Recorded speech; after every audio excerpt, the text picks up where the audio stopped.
And welcome back, folks. Bear with me for one moment while I send this tweet, and we're good. I had to make sure I got the quote tweet out there, but we are back. We are live, building the board, brought to you by On Tap Sportsnet. I'm joined by Steve Letizia. How you doing tonight, Steve? Doing pretty good, Q. It's a beautiful day in Wisconsin finally, so feeling good. We're finally getting to spring, and we're finally getting closer to the NFL draft, and finally getting closer to knowing what's going on with the Bears. So I'm doing pretty good.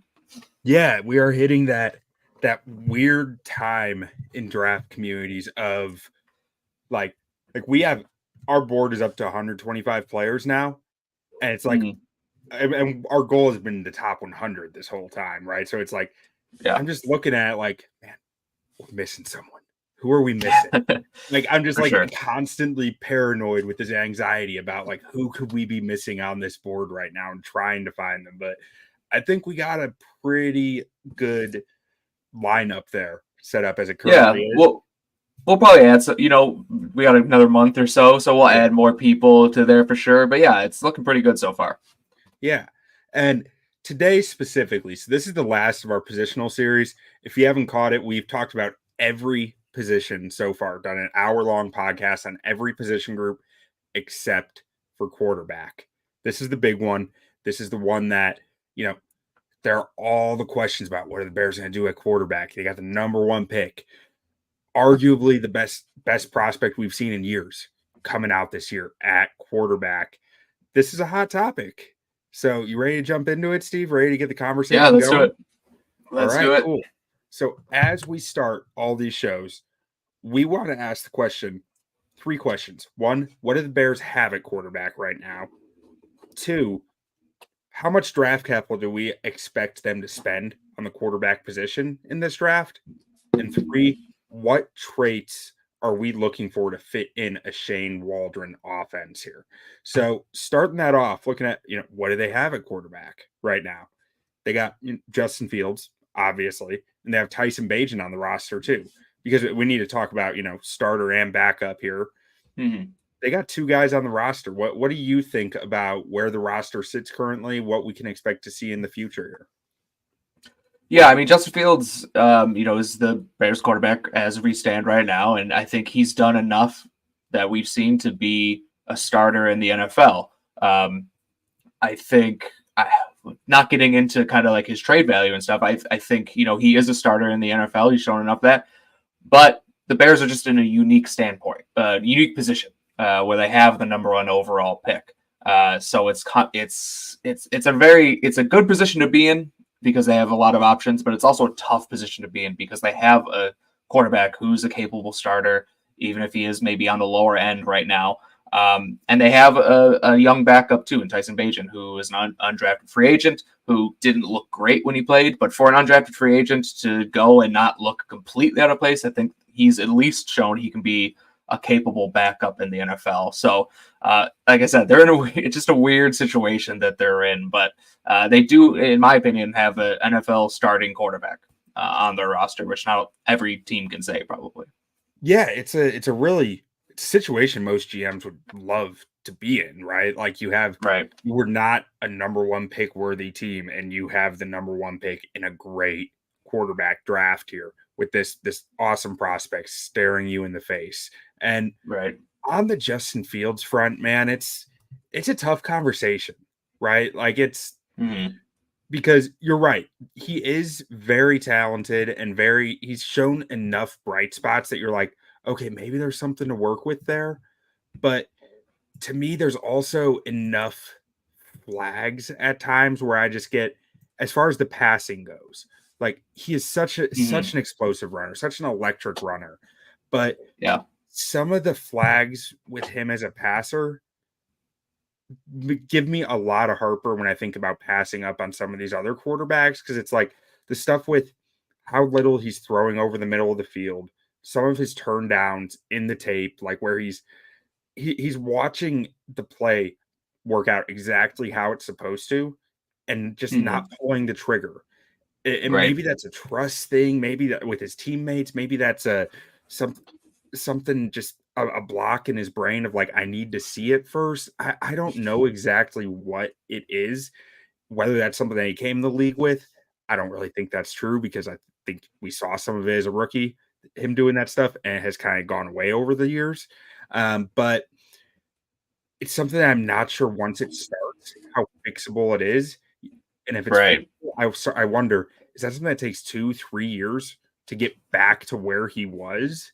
And it almost feels like a sunk cost fallacy to me at some point of like, man, I want Justin Fields to be that guy, but I haven't seen enough evidence at this point that he will be. And it Right. makes it really hard for me to say I want to stick with that guy as much as my heart wants to, you know?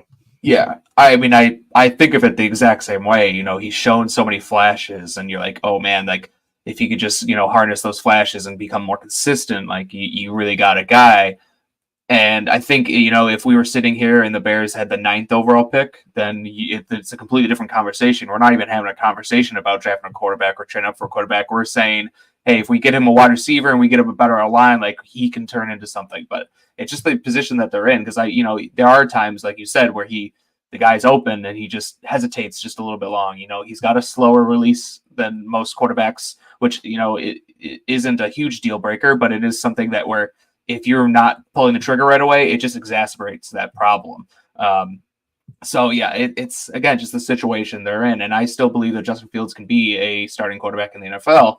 I just, at this point, this is my opinion, and the way I view how things are going, it's going to be a quarterback at 1. I could be completely wrong, but that's kind of the way I see it. Yeah, no, I'm right there with you. And our friend Scott from Iowa chiming in the comments here asking if Caleb Williams is the greatest thing since sliced bread, or is he going to be a potato, or more likely somewhere in the middle? He gave us the easy answer, somewhere in the middle, probably.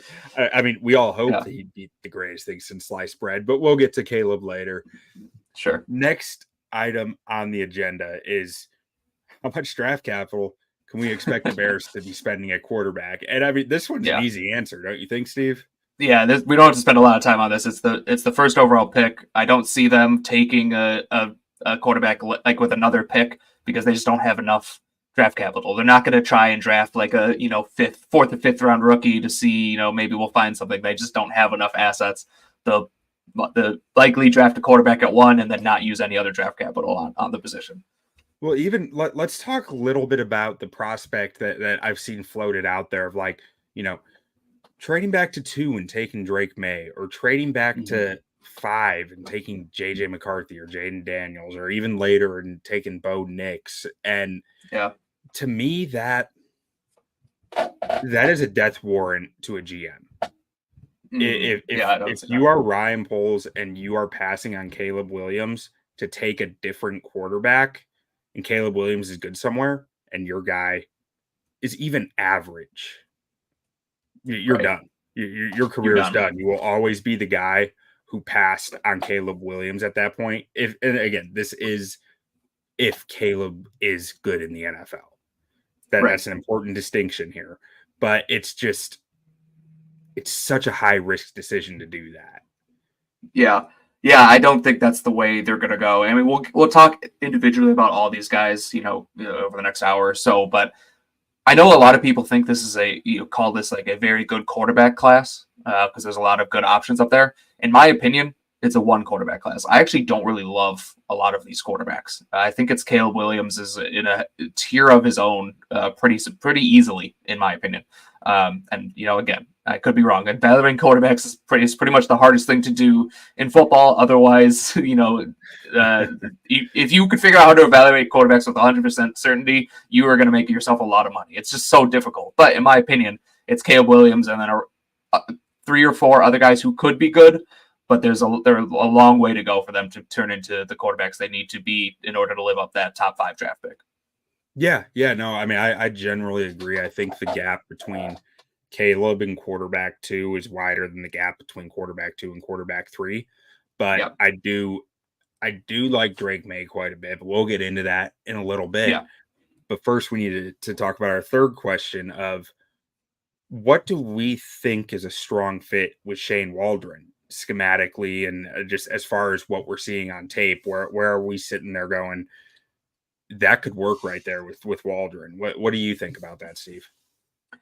Yeah, I'm not going to pretend to be an expert on Shane Waldron's offense or like the Sean McVay offense or anything like that. But just from kind of what I have seen, he is coming from the Sean McVay, coaching tree. So that West Coast offense. So in my opinion, you want to get a guy who has a quick release, who can get the ball out quick, who can play in the rhythm of the offense, and then also be able. You're always going to need a quarterback who has a strong enough arm to take shots downfield and everything like that.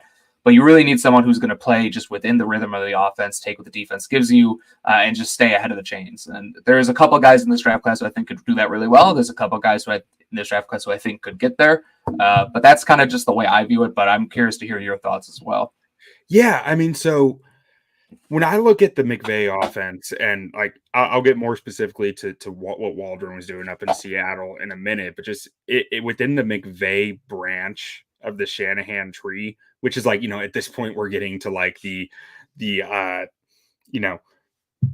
third power to the nth degree of the decimal. Right. Like but I feel like the McVay offense since Goff left and Stafford got there has been very much of a collaboration between a free-flowing playmaking aspect and a on-time rhythm passing attack. Like it's merging those two things together since Stafford got there. Now, before when it was Goff, I think I agree 100%. It was much more rhythm. It was much more hitting your reads, doing what you're supposed to, and not having that hesitation at all, and like trusting the scheme, trusting your players and teammates. But when Stafford got to LA, it hit more points of like, well, let's just let him work. Let's just let Stafford do this a little bit. And I think that's what we saw from Waldron a lot with Geno Smith in Seattle too, was they had their times in the game where they said, okay, we need rhythm, we need to be hitting this stuff where it is. And it felt like there were times to me that there were times where it's like, Geno, just go make a play. Yeah. And I'm not sure if that's as simple as like it was the play call, but I think points in the game. So I do think, looking at that, I do think, I'm not sure whether Waldron wants that as much as a strong rhythm passer or as much as he was forced to work with that in Seattle. But I know he's capable of working with that more artistic quarterback vision as opposed to be the surgical quarterback, Yeah. And I think that's kind of, just quarterback play in the NFL in general. We talk about all these different schemes, but no matter what scheme you're in, you're always going to need to have a quarterback who can play within the rhythm of the offense and take kind of what the defense gives you. And then what separates those guys who can do that, like a Jared Goff, kind of as you mentioned with Sean McVay, and then Matt Stafford, who came in to replace him, is Matt Stafford is able to when they need it the most to go off schedule and make those plays. And it's about knowing when you need to take those chances, and doing it at an appropriate time, because you're always going to need to play kind of within the rhythm of the offense, no matter what scheme you're in. But then you need to what separates the good quarterbacks from the great quarterbacks is that ability to kind of go outside the scheme a little bit and just kind of make a play when your team needs you. But I think, what I've learned kind of, over the years scouting quarterbacks is not to so much fall in love with those college plays where they're making incredible throws. But it's the first read throw, but it's a dime 50 yards downfield. It's like, that doesn't tell you, I mean, you want your guys to make those plays, but it doesn't tell you a whole lot about how that player's going to translate to the next level. It's about just kind of working within the rhythm of the offense. So that's kind of what I've been focusing on more, but you're right. Yeah. The Stafford did come into that offense and kind of change it because they were able to do just a lot more things than they were able to do with Jared Goff. Yeah.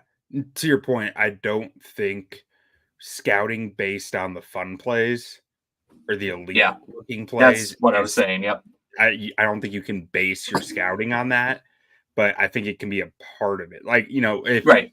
I've talked about on this show before, my scouting system is pretty simple. I have 5 options for a play: neutral, good, dominant, poor, or bad. And if, like you're saying, if it's just a first read bomb 50 yards downfield, perfect in stride, it's a good play. Yeah. He put the ball where it's supposed to be on time. Boom, hit him in stride. Good stuff. It's not dominant though. dominant is saved for the second, third reads, buy some time in the pocket, and then unleash that thing. And that's what you see on some of these guys' tape. Like the dominant plays are not that common in my grading. Like it's a lot of good, a lot of poor, a whole lot of neutral, and a few dominance and a few bads in the, like usually when I'm looking at a top tier prospect. But anyways, let's go ahead and get to these guys. So yeah. We're gonna start off with Bo Nix, and I think I'm not sure how recently you might have watched Bo Nix. I just watched 2 of them yesterday, so let me get your thoughts, and then I'll jump in afterwards. I just watched one of Bo Nix's games today. Like I'd watched him previously as well, but I just watched another one this morning. And yeah, I mean, I actually like Bo Nix a decent amount. Like I don't know, I don't love him. It's like I heard PFF Steve say this. Like I like Bo Nix, but I don't want to be the GM who finds out if he's good or not. Like that's like I'll let someone else like take that chance to like that he's going to turn into anything more than just like a game manager, because that's kind of what I think of him. You know, he puts the ball where it needs to be and within the rhythm of the offense, like I was saying. But then you don't see those plays, those outstanding plays, ever on tape. You know, it's always kind of just within the rhythm of the offense. He does throw with anticipation. 2 in 2 games. So two in 2 games. Okay, that's not that bad. But they're not as consistent as other guys that we're going to talk about over the next hour or so. But yeah. He throws with anticipation. He does do that, which is nice, and that's something you really want to see, from a young quarterback. I didn't think he was as accurate as I expected him to be. He was making completions, but it wasn't that pinpoint, accuracy that you'd want to see from a guy who maybe doesn't have the strongest arm and who doesn't have that innate playmaking ability. So that kind of threw me off a little bit. It was a little bit not what I was expecting going kind of into his tape. And I also thought like his mechanics were just a little bit off. He seems to throw with just his arm a lot. He doesn't really get his lower body engaged. And I think that does affect his arm strength as well. I think if he kind of learned to get his lower body more engaged into his throwing motion, I think he actually could add maybe a couple miles per hour on his velocity, which would obviously help. But yeah, I mean, it's just like I like Bo Nix. I think he has a chance to be a long-term NFL player, either as maybe a average starter or at least a good backup. But I just don't see anything much more than that. Yeah, I mean, Bo Nix is a gamer. Bo Nix is a grinder, man. Yeah. I mean, I watch his tape. I see something loosely along the lines of Gardner Minshew with more speed. Like, yeah, he's a little sneaky fast out there. Like he'll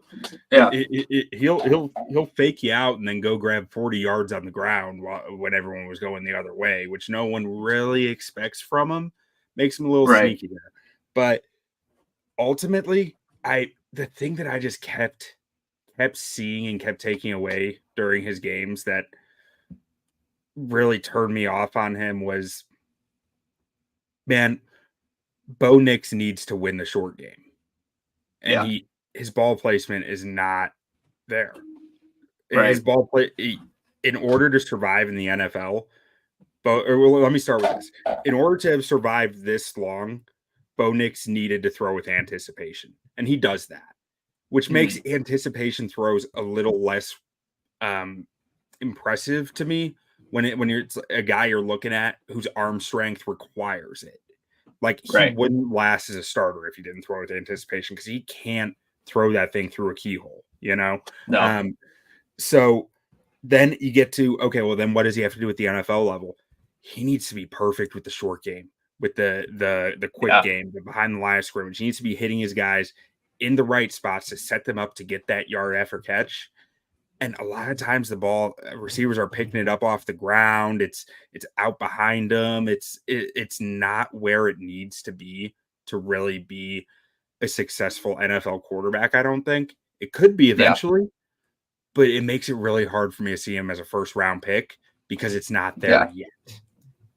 Yep, and it's not there yet, and has probably the most passing attempts. Maybe him and Penix have the most passing attempts of this entire draft class. So it's not like he's a young guy. But like, okay, there's a lot of projection there. It's like it's kind of you see what you see is what you get with him at this point, just because he has so many snaps. And yeah, I thought he was accurate but not precise. Like he was hitting guys, but not where exactly where it needed to be, leaving some yards after the catch on the table for his wide receivers because they had to make slight adjustments to the ball, even on those short passes. And then, as you get down the field, it gets harder and harder to hit those spots. So yeah, some things to like, but more as a backup, spot starter guy. I do think he maybe like an Andy Dalton type career could be like, where his ceiling is maybe. So we'll see. Yeah, I really think he's going to bounce around multiple teams as a backup, get multiple chances to start, always be spicy, but never spicy enough to stick. Like that's kind of the way that I see him. He's a fun watch though. He's a gamer. Yeah, for sure. It's interesting to see where he goes in the draft. Like, is he going to be a first-round quarterback? I don't know. Like if the Broncos at 12, if all the quarterbacks are off the board, are they going to pull the trigger? Or are they just going to roll their chances with whoever they got? But that'll be interesting. Man, I have to think if all the quarterbacks are off the board already, like the top 4, the Caleb, the Drake, right. McCarthy, and Jayden Daniels. The Drake just made me think of Seinfeld as I said that. The Drake, but if those 4 are gone, I think you have a really hard time spending the first round pick on him. I mean, maybe you can trade up with Kansas City to 32 to get that 5th year option still, and you go after it that way. But like, I'm just not sure who's taking Bo Nix behind you that you feel that urgent that you need to take him there. But let's go ahead and move on to Washington's Michael Penix. So what do you see on the tape with Michael Penix? Yeah, Michael Penix didn't really do much for me, to be honest. Another guy who's been in college forever, so it's kind of see what you see is what you get. A lot of injuries, too, which we don't know the medical information, so I won't spend too much time on that, but it is something to note in his profile. Another thing where I thought he was accurate but not precise. He a lot of times not really hitting guys exactly in stride where they need to be. He benefited a lot from the spread offense, and with Rome Odunze and Jalen Polk and Jalen McMillan, 3 really good wide receivers, and their tight ends were pretty good too. Just did really well. Relied on them a lot, I'll say. So I wasn't super impressed with his tape. I will say that the game against Texas this year was probably one of the best quarterback tapes I watched this year. But then besides that, but that was like an outlier to me. Like he was throwing with anticipation. He was moving in the pocket well and buying time for his guys. Like he was doing everything. But then when you watch all the other games, those flashes don't pop up nearly often. So I don't know what happened during that Texas game because he was really good there, but I just didn't see enough over the course of this year to say that that's going to be the norm and not the exception for him going forward. And again, you're talking about I think 6th year guy, maybe 7th year. I don't even know. But he's not gonna get much better than what he is right now. So I think I probably like him maybe a little bit more than Bo Nix. I don't know. They're gonna be really close for me, but not anyone I would consider trading down for. Yeah, I've got him ahead of Bo Nix as well, and it's not by a ton, but I do have him firmly ahead of him. And man, I just gotta say, I don't know if I've ever watched a quarterback like Michael Penix. He's just it's different. He is different than anything I've ever really seen, and that makes me feel weird.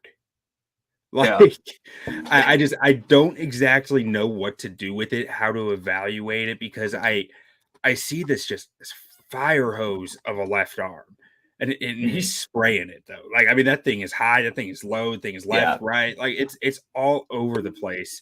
But the arm talent's pretty dang ridiculous. Like there are times where he's just doesn't have his base, is flipping it out, and it's just it's a rope. It's weird. And the talent just feels so different to me. I get stuck with this, like, is he something between like a Byron Leftwich and a Tim Tebow as a thrower and like a Drew Bledsoe in the pocket? Like when I come across prospects that feel this different, I get this feeling that they're gonna find ways to make it work because I almost feel like they're so different because they've spent their whole career just making it work. And they're just really good at doing that, doing whatever it takes to survive, to win, to keep doing it. And I almost get that feeling with Michael Penix. And I'm not sitting here saying I'd go spend a first round pick on him for that, but I am intrigued by Michael Penix and what he might be able to bring to your team and do as a backup early in his career, and whether he can stick around long enough with the right coaching staffs to carve out a nice NFL career for himself. Like I get that feeling from him. I could be way off base on that because, as you said, there are plenty of red flags on the tape, but just how different he looks makes me think that a prospect that looks that different needs to be evaluated a little differently, I think. Okay, yeah, that's certainly fair. I mean, there were a lot more flashes on his tape. I don't know. It's tough for me to there are a lot more flashes on his tape than Bo Nix's tape, so I like that. Yeah. And you know, there are a lot more plays downfield with Penix, but just some of the ball placement to me was just a little bit off at times. Even more than a little. Yeah, even the deep completions, which to me seemed more like Rome Odunze making a play rather than Penix putting the ball where it needs to be. Jalen Poole too, yeah, and I really like Jalen McMillan too, who was hurt this year, but he was pretty good receiver over the last 2 years. So it's just, to me, I just feel like he's more of a product of the offense. And I know scouting the stat sheet is not the way to go, but a lot of people see the 4,900 yards and 36 touchdowns and say, okay, this guy's got to be a stud. And he's got a great arm talent. He's got a quick release. It's a little quirky release. Kind of reminds me of like a left-handed, like Phillip Rivers, like a little shot put style. But I don't think that's necessarily a bad thing. It's just a little bit different. But just the ball placement, and he's not mobile at all. And I feel like minus the Texas game, because he was maneuvering in the pocket really well there, I didn't feel like he had a great feel for the pocket, which is another thing that I put a good amount of emphasis on when evaluating. So I think he could be I think he could be a starter in the NFL. I just don't think he's going to ever be a top 15, top 12 starter. Yeah. No, I mean, I generally agree. I that's kind of where I was trying to get to with that. I was saying, like, I don't think that he's destined to be a career backup. I think that there might be something more there, but I'm not sure how consistent it might be. I mean, at the least, as long as he is keeping his missed throws out of harm's way, he's not going to make negative plays. Like, this guy does not take sacks. Yeah, doesn't take sacks. He makes good decisions too. So even if he's a little bit off accuracy wise, at least he's throwing the ball to the right read and stuff like that. So that's a good thing, obviously. Yeah. All right, moving on to another guy who does not make poor throws, Jayden Daniels. Yeah. What do you think of Jayden? I watched a little bit more Jayden today. The first time I watched Jayden Daniels, I actually really liked him. I think I had him at my QB2 at one point. I don't know if that's going to be the case anymore, because I watched a little bit more of him, more late season games recently this week. And man, there's a lot of slot fades on his tape. It's pretty much Malik Neighbors and Brian Thomas running slot fades, and Jayden Daniels putting the ball where it needs to be, which is good, but that's a tough way to make a living in the NFL. Mm-hmm. I think he did a better job of going through his reads than I thought he did. Yeah. Than I thought he would. Based on, because you hear about these guys and you read stuff about guys before watching them sometimes, and you have a preconceived notion about what you're going to see when you watch them. And I don't know if it was necessarily a huge strength of his, because there were times where if the first read wasn't open, he was taken off. But I thought he went through his reads a little bit better than I thought he would. Another guy who's I wouldn't describe as pinpoint accurate. He's more down the field. It was pretty good accuracy, but in the short and intermediate, I thought he was a little bit off as well. And there were times where he I don't want to compare him to Justin Fields, because I know he gets it happens a lot, with a quarterback with Jayden Daniels, who is such an elite athlete. And that's a huge part of his evaluation as well. But there were times where Malik Neighbors was waving his hands over the middle of the field, and Daniels was panicking a little bit in the pocket. So it's tougher. I do see a lot of similarities there, where Jayden Daniels could have taken, the 7-yard gain over the middle and instead decided to scramble. And some of those plays he scrambled for 40 yards and a touchdown, and some of those plays he ran into a sack. So I don't know. I liked him a lot less on my second watch than I did on my first watch. It'll be interesting to see. Daniels is a weird one because my film grade, and I've talked about how my film grades work, right? It's he has the highest film grade of any quarterback in this class for me because he doesn't make bad plays and he makes a lot of really good plays. Doesn't make a ton of elite ones, at least as a thrower. But as a runner, that's what makes his eval tough. As a runner, he does make elite plays. But for sure, luckily, our system is not all film grade, right? Because I see him, his film grade best of any quarterbacks here, but his ceiling is lower. It's right there with Penix and Nix, probably a little higher than them. It is higher than those two, but it's not in the same tier as a Caleb and a Drake Maye because I don't see the upside as a passer because of some of the things you mentioned. And mainly over the middle of the field, he is very hesitant to let the ball loose the intermediate and deep portions over the middle of the field. Right. So much that LSU offense, I want to say it was something like 50% of his yards this year came on curl routes and slot fades. That's a ludicrous portion. And you watch the tape and you see it's a lot like me playing Madden. I'm just running 4 deep with a slant, and if the read isn't there, I'm taking off. He has one of the highest scramble rates of any quarterback in the last 5 years, from clean pockets, from clean pockets, under pressure, anything. He is running. As soon as his read is not there, he just he takes off. And it's really tough to survive like that in the NFL.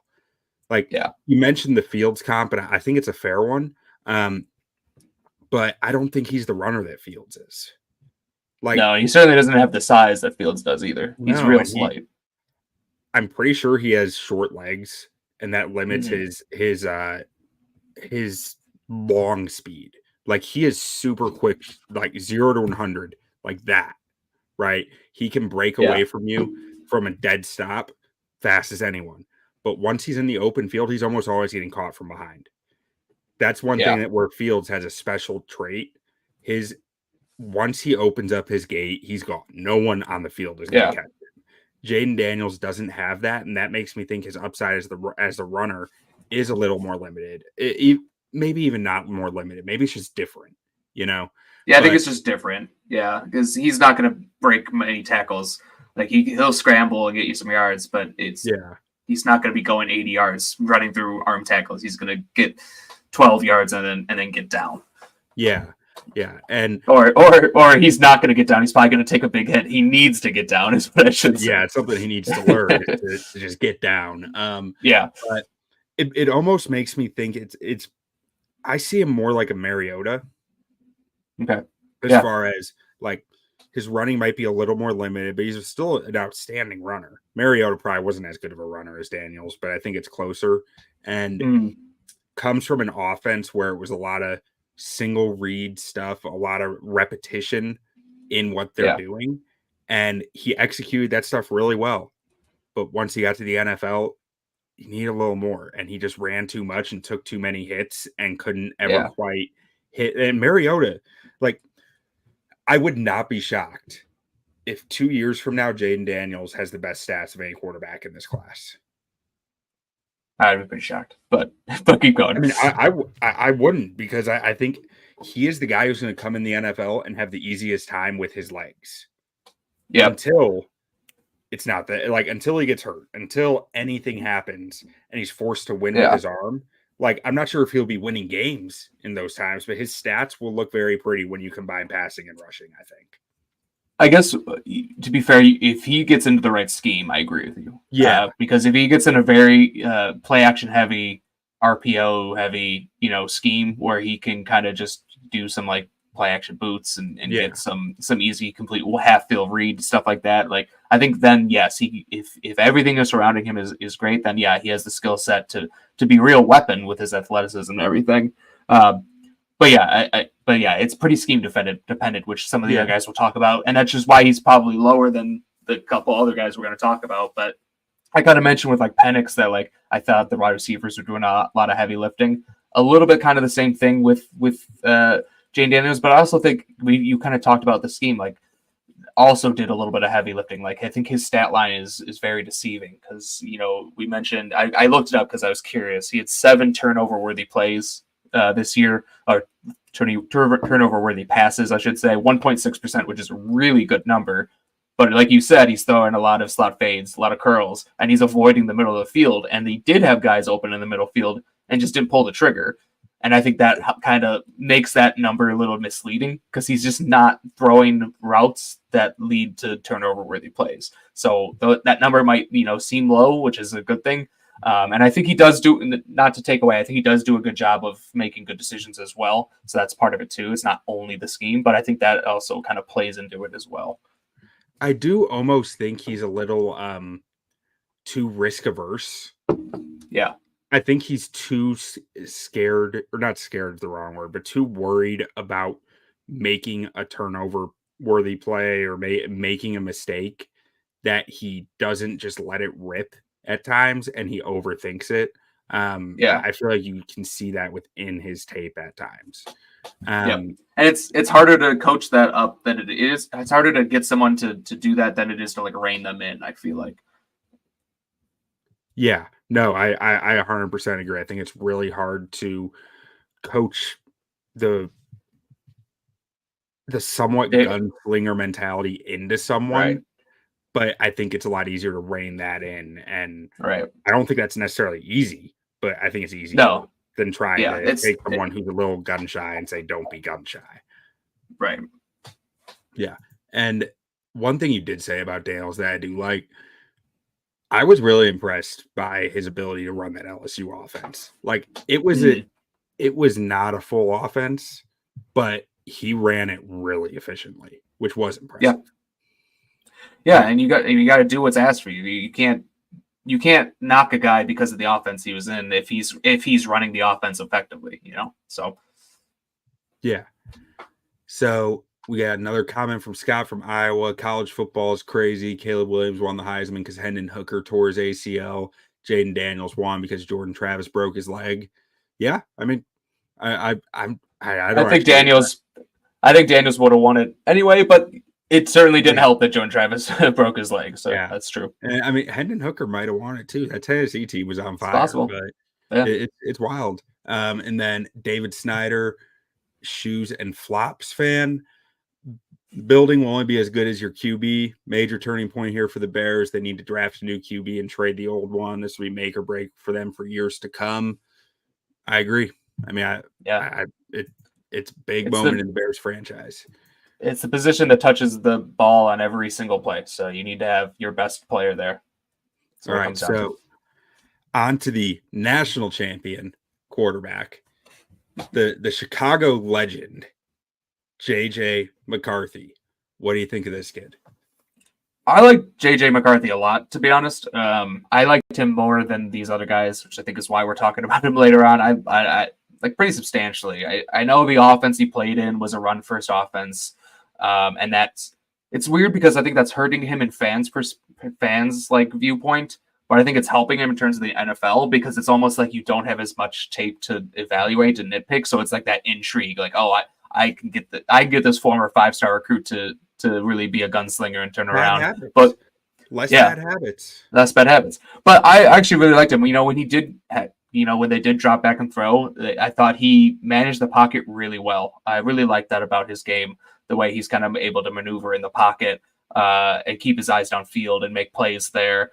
I think the first time I watched him, I really, really liked him because I watched him early on in this process when I was still watching all the quarterbacks, and I saw his first 4 or 5 games against I don't know, I forget what teams there are, but a bunch of bums essentially. And I was like, wow, this guy's really good. And I saw a little soured on him a little bit more as I watched him more, but I still like his overall game. I think he has a chance to be a successful pro. I do see like why NFL team, like he's starting to rise up draft boards and get into that top 5 conversation.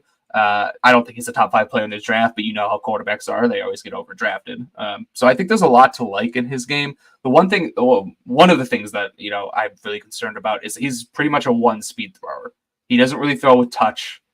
He throws a little bit of anticipation, but not a lot of touch. It's always throw the ball on a line as hard as you can throw it and get into a spot, which I think you can do within the offense they were in Michigan because there was a lot of play action, a lot of rollouts, a lot of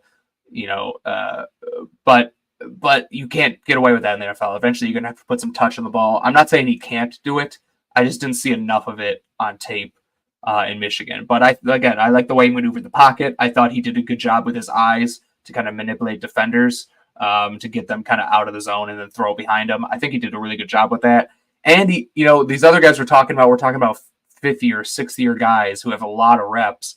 Jayden McCarthy is a third year player, not a lot of reps. Like there's a lot of learning he still needs to do at the quarterback position, but even still, I think he's kind of a little bit beyond his years. I really want to see him go to a team who doesn't start him right away. I really want to see him go to a team that's going to put him behind a veteran, or even if it's a bridge quarterback, whatever it may be. But just don't start this guy right away. Give him a year, maybe even 2, and then I think he could develop into possibly the second best quarterback in this draft if in a few years. Yeah, I think if you give this guy a solid mentor to sit behind, I think he can really soak that up and become like really just learn a ton from it. I think one thing that NFL teams are really liking about this guy is, as we said, the lack of tape. It's almost a lack of bad habits out there that he has formed. And right. I feel like NFL coaching circles will probably like the fact that inexperience and the coaching he hasn't been touched by a lot of coaches, and the coaches who he has worked with were Jim Harbaugh. I do think that will hold weight, that they or maybe it'll hold weight either a different way. You never know with these guys, but I do feel like them knowing exactly where he's come from will go a long way there. And I was going into this tape not really knowing what to expect. So I didn't, every Michigan game I watched, they ran the ball 50 times. I didn't ever really notice JJ McCarthy. So I went and watched the 2 tapes where he threw the 2 games where he threw the most, like the 2 games where he had to actually put in work to win the football game. Let me see, what was it? It was against Iowa in the Big Ten championship. And then against Purdue, he threw the ball like 40 something times. And man, I saw him getting stuck on his first read a fair amount, which was a bit of a flag. I'd like to see him get through those progressions a little faster, but oh boy, this guy's arm, man. Yeah. He can put that thing wherever he wants to. Yeah. It's shocking. It's like you don't see a quarterback with this much arm talent not get used. And that's exactly what happened. It's pretty wild. Exactly. The intermediate accuracy I thought was pretty up and down, but I thought it went up and down with his footwork. His footwork he needs work. He needs to clean that up. I imagine that I felt like it from the Purdue game to the Big Ten championship, it did improve. So it's probably something he was working on throughout the year, but his feet were all over the place. And when his feet weren't lined up, the ball didn't get to where it was supposed to be a lot of times. I mean, it was still catchable, but it was just not on the spot. And it was such a contrast from when his feet were right. Because when his feet were right, it was like, man, this guy can sling the ball anywhere on this field. And I really liked what you said, his navigating the pocket. I thought he had a really nice ability to create when he had to, and really just avoided rushers pretty well. But there were a few times where it was the throws under pressure of like, you cannot make that throw. You cannot do it that way. But ultimately, I I see why this guy's jumping up boards, and I can understand where NFL coaches come from saying, "Yeah, I want this guy." He operates a rhythm offense within the offense really well and shows flashes of being able to create. Coaches get paid to coach. They want their plays to be run the way they're supposed to, and that's something I think JJ McCarthy's going to do for you. But when stuff breaks down, he can still offer that upside trait. Yeah, and he's 21 years old, so again, younger than the other guys we're talking about. He has less reps. He's a former 5-star recruit, and he worked, as you mentioned, with John Harbaugh.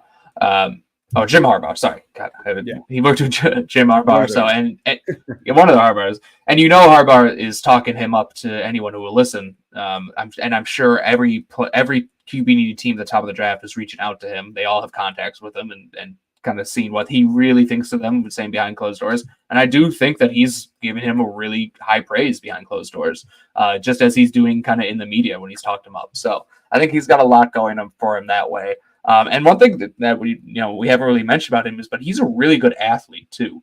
The guy's fast. He's really, really athletic for a guy who has good size. I think he was listed at 200 pounds at Michigan and came in at 219 at the combine. I think that really helped him as well because he showed that he can kind of bulk up a little bit. And that's something that, a lot of young quarterbacks come in close to 200 pounds, and that's just too slight to play quarterback in the NFL. I think Jayden Daniels is going to have that problem, for instance, but at 220, that's a really good size, and he's really athletic. And he showed it. I forget what game it was. Maybe it was Ohio State where they had that reverse, the throwback to JJ McCarthy. I forget what game it was, but I was watching it. It was a reverse and then the throwback to JJ McCarthy. He jumped up, one-handed it, and then made a great throw downfield. That's the type of athleticism you just can't teach. So I think there's something there with JJ McCarthy. It just might take a few years to get it out of him, or he might be out of the league in a few years. I don't know. Yeah, it's the type of thing where if he's not in the right situation, it could just completely blow up. But the physical talent's there, I think. And Scott from Iowa, our resident Iowa fan here, says he's 22 of 30 for 147 yards against Iowa, the closest to an NFL defense in the Big Ten. Sounds like a career backup.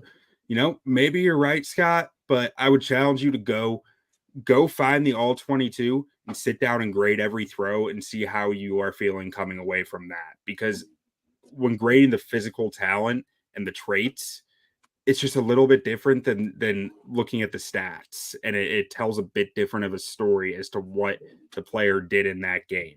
I didn't come away from the Iowa game saying this guy's got a first round film grade here. I said this guy's got a lot of talent, and that's something that you can probably work with.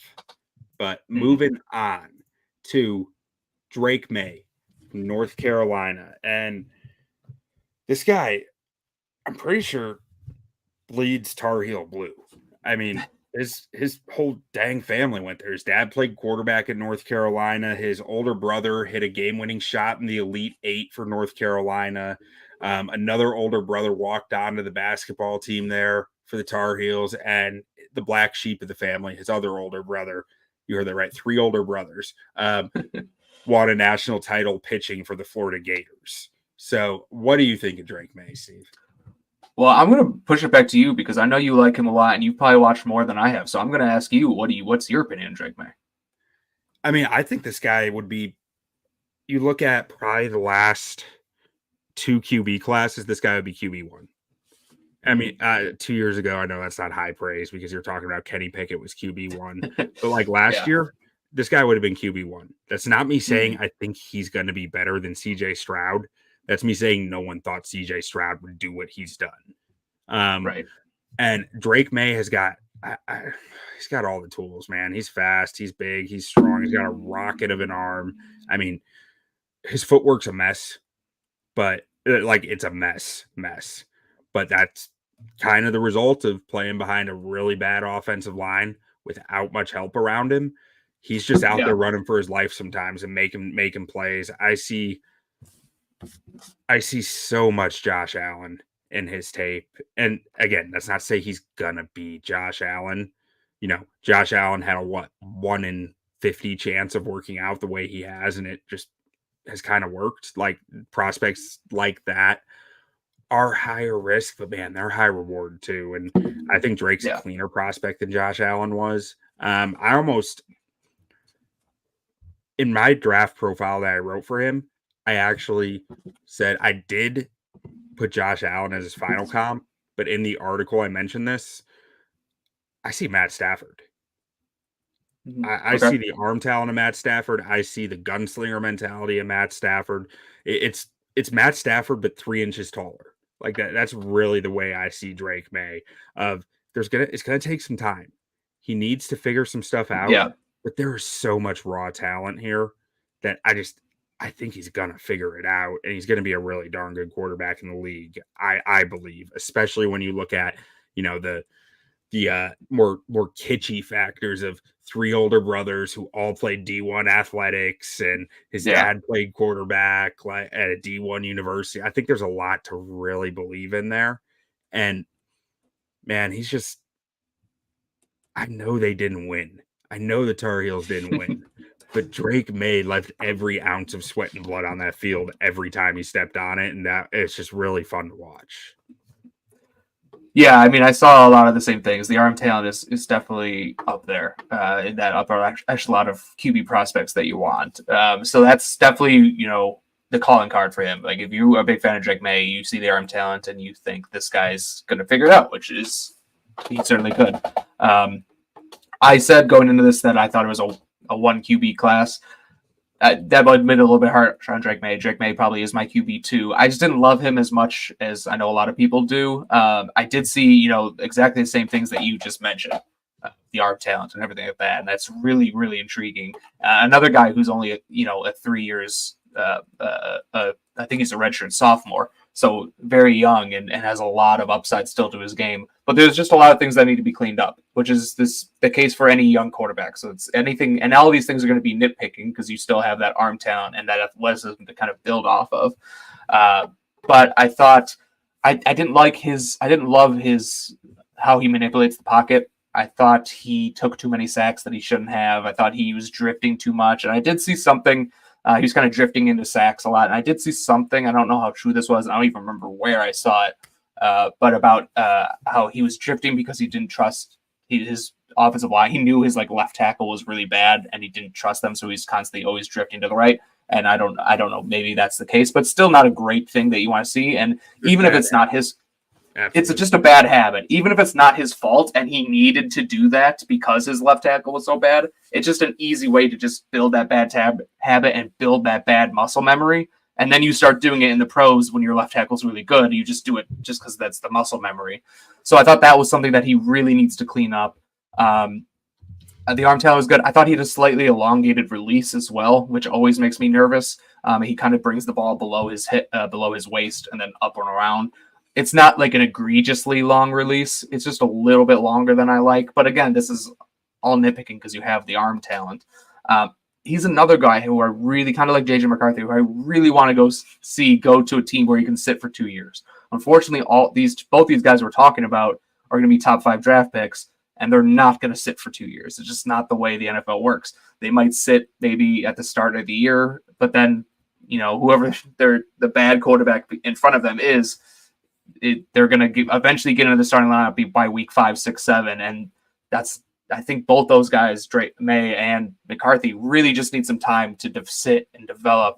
And I just don't think they're going to get that opportunity. So my only real concern with Maye and also to McCarthy to a good extent is they're just going to go to a bad situation.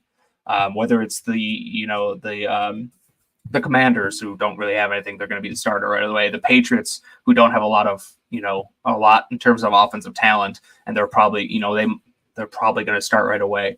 And it's just a shame because I think they both have a lot of really good traits. I'm not saying they're going to go to these teams and definitely be a bust because they can't sit, but I just think they would be really beneficial to both of them to kind of sit for a year or two. Yeah, and in the comments here, Andrew Sichorski, I hope I pronounced that right, Andrew. Having a QB sit for a few years works for some teams. I'm actually pretty. I think about this way more than anyone should, but I've hit the point where I'm thinking about it as it's only as good as the situation. Yeah. When you look at guys who sat. Pat Mahomes got to. I think there's an Alex Smith line here. Mm-hmm. They need to sit behind someone who is as respectable or more respectable than Alex Smith. Because when you bring a kid in to sit behind a Mike Glennon, they don't care what that guy's saying. They're the number 1 pick. They're the number 3 pick, whatever it is. This guy's going to tell me how to play this position. I want a Heisman. What are we doing here? Like, I think that there's a lot of the respect needs to be there in that room, and they need to genuinely be like, I believe that every quarterback who has played in the NFL can teach any quarterback who hasn't something. But there needs to be a large degree of that. There needs to be not just something they can teach them. There needs to be something they can teach them about everything that is discussed in that room. Otherwise, I just don't think it's gonna be that beneficial or as beneficial as live reps would be. Because I think there's this taboo that live reps aren't a good thing. Live reps are the best thing to learn. It's just a question of, is a bad roster outweighing it? You know, that's where I tend to sit. But I think when you can sit a guy behind a Brett Favre, Aaron Rodgers, and Alex Smith, that is the best case scenario, hands down. But those guys need to be good quarterbacks. Right. I'm laughing because this is my friend Andy, who's a huge Packers fan, and he's definitely talking about Jordan Love sitting behind Aaron Rodgers, and that's a great luxury to have. You know, if the key to developing quarterbacks is first have a Hall of Fame quarterback, that's a difficult standard to meet. But Andy, go screw yourself. I hate you. Andy, congratulations! Your Green Bay Packers quarterback room is in my head for the rest of eternity. So good job. Now moving on to the finale. The guy, Caleb Williams. Wax poetic about Caleb and throw some negatives in there too, so people don't think we're too biased. I'll throw some negatives in there because there's definitely some negatives. But yeah, I mean, to me, Caleb Williams is head and shoulders the best quarterback in this draft class. He would be, you saying Drake Maye would have been the QB1 in the last 2 years, and I think you're probably right. I think Caleb Williams would have been QB1 for the past, I don't know, 5-6 years. I don't know what the actual number is, but at least that. So there's just, watching his tape, I know, like I mentioned this earlier, when, you don't want to evaluate that high-end plays, those off-script plays as much. You want to you see the stuff from the pocket as well. Caleb Williams does both those things. You see his highlights on Twitter all the time where it's him making an incredible play, scrambling out of pressure and making an incredible throw downfield. Those pop up all the time on his tape. But I think what gets overlooked is all the times that he plays within structure and plays, within the rhythm of the offense and all that stuff. But man, he just has such a quick release. I mentioned, Drake Maye, I thought had an elongated release. Jayden McCarthy a little bit as well. But Caleb Williams is so quick and tight. He gets his whole lower body into it, and he just creates great torque. And just, he's not the biggest guy, but he probably has one of the stronger arms that we're talking about today. So the arm talent, I wrote this in my breakdown of him, or my scouting report of him. I don't know if he's a generational quarterback prospect. That word gets thrown around a lot. I think his arm strength his arm talent is absolutely generational. Just between his quick release, his arm strength, and his ball placement, there's just so much good things in there. All those three of those things are the best in this class, best in the last couple of classes. So there's just so much good in terms of the arm talent that you can kind of overlook some of the other things. In terms of the negatives, he does play hero ball a little bit too much. Again, I think part of that was the offense, or the team he played on. USC did not have a good offensive line. They had some weapons, but not a lot of great weapons. So, and they're also, just more importantly, probably, is their defense was giving up 40 points a game. So if Caleb didn't play hero ball, the USC wasn't winning the game. But going back to what I was talking about with Drake Maye, with, drifting in the pocket, even if you needed to do that in college, that's a really good way to just build up bad muscle memory and to fall into bad habits. So that's something he definitely has to clean up. I did think there were times when he took unnecessary sacks too.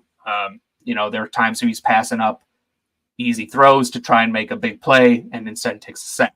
And as I'm starting to learn when, talking about quarterbacks, sack avoidance is such an important thing in the NFL. All the great quarterbacks in the NFL are really low in terms of avoid or high, whatever you look at, in terms of avoiding sacks. And right now, Caleb Williams is not great at that. So that's something he's going to have to get better at. But when you look at the whole picture, I think he does everything really well. Another thing I want to talk about is the Notre Dame game. That always gets brought up when talking about Caleb Williams. If you're on Twitter and you say something positive about Caleb Williams, you'll get 50 replies saying, "What about the Notre Dame game?" And I think the Notre Dame game is a great way to evaluate him because he had a bad first half. There's no way around it. He threw 3 picks in the first half. It wasn't a good half. But what I liked about that game is that he came out of halftime and probably had one of his best second halves of the year. Like, he played in structure. He was making plays on time. He was making great throws. He was doing everything that was asked of him in the second half of that game. And he could have easily gone into halftime like, we lost. Like, I'm going to go out there and just try and, sling it and see what happens. But he didn't. He made an adjustment. We talk about coaching halftime adjustments, but quarterback halftime adjustments. He's like, I'm not putting my team in position to win. I'm going to rein it back a little bit and just play within the rhythm of offense. And he did that, and he had a really good game. They didn't end up winning the game, but I thought he did as best he could. And then he also came out the next week. Again, he could have kind of gone back into bad habits after a bad game, but he came out the next week and had a good game as well. So there's a lot of nuance to it, but I think there's the good absolutely outweighs the bad with Caleb Williams. Yeah, I mean, man, you look at this and you just say USC was 3rd in the country in scoring last year. Yeah. The next highest drafted guy in that roster is going to be the running back with the 4th round pick, maybe maybe Rice, the receiver, maybe Rice, one of those two. Yeah. 3rd round, maybe. I mean, I look at the Notre Dame game, man, and they never got back within 1 score, but they went into half down 24-6. Mm-hmm. And it was 20-31 with 9 minutes left. And I believe that USC got back within range to almost be able to make it a 4-point game. And then there was a fumble or something along those lines. But right. It was, to your point, he came out and played really well. And I believe he had a bad fumble down the stretch that was hero ball. But prior to that, it was multiple instances of his teammates dropping passes, of stuff going wrong that was out of his control. And I thought he played a really strong second half in that game, to your point. Now, our friend Scott, biggest question about Caleb Williams, is he taller than 6 foot, according to Twitter? I would hope that the combine put that to rest, but I'm sure there's still some conspiracy theories out there about that. Man, dude's magic. The dude makes magic happen out of nothing. And he has, I don't know what you want to call it, it factor, magic, something special. There's something different about the way this dude plays football. And I can bring that back to Michael Penix earlier. When it feels different, it needs to be assessed differently. And I thoroughly believe that with Caleb Williams. Like, the stats are there, the gaudy stuff is there, but also you see people looking at, like, his time to throw is pretty ludicrous, right? Right. But that's where you need to, when it feels different, you need to keep digging and look at it a little bit differently. And on Twitter, Kyle Morris, his account, Start Kyle Orton, he dug deep into that time to throw. I don't think the guy has slept. I think it's all he thinks about. But he found really encouraging stuff. I would encourage anyone who hasn't read it to go over to the Bears blog and read his write-up on Caleb Williams' time to throw, because basically what he found was that when Caleb Williams was not under pressure quickly, his time to throw is right there with anybody else's when they were not pressured quickly, which means that when his O-line was not breaking down instantly, he was playing within the structure right there with anybody from the basis of getting the football out on time. But it was when that pressure hit quickly, his time to throw went up to something ludicrous like 8 seconds, which means he was buying 8 seconds of time before he threw the football and wasn't taking those sacks. Like, I mean, he took some sacks in there, but when that pressure got on him quickly, he bought more time than any other human on earth probably could. Yeah, that's some nutty stuff right there that you just don't see every year with a prospect. Yeah, and I'm glad you brought up the start Kyle's article, because that was something I was going to mention as well, because that did a really good job. So I just want to give that one another shout out. Make sure to read that. And yeah, just the way he can avoid pressure is just so top tier. And it's not only the avoiding pressure, but it's avoiding pressure and keeping his eyes downfield. And he just kind of has like a sixth sense about where the rushers are coming from. But yeah, just keeping his eyes downfield when that happens and still making a play. Like he's athletic and can scramble, but that's not his first instinct, is to, oh, there's pressure, I'm going to scramble. There's pressure, I'm going to step up in the pocket, or I'm going to step to the right and give my guy an extra second to get open. And if they do, he's going to hit him. And if not, then he's going to buy another second and then take off kind of as a last resort. So just the way he just manipulates the pocket is something that I have not seen from a prospect in a long time. His instinct to flatten the curve for an edge rusher to crush him by stepping up is just different.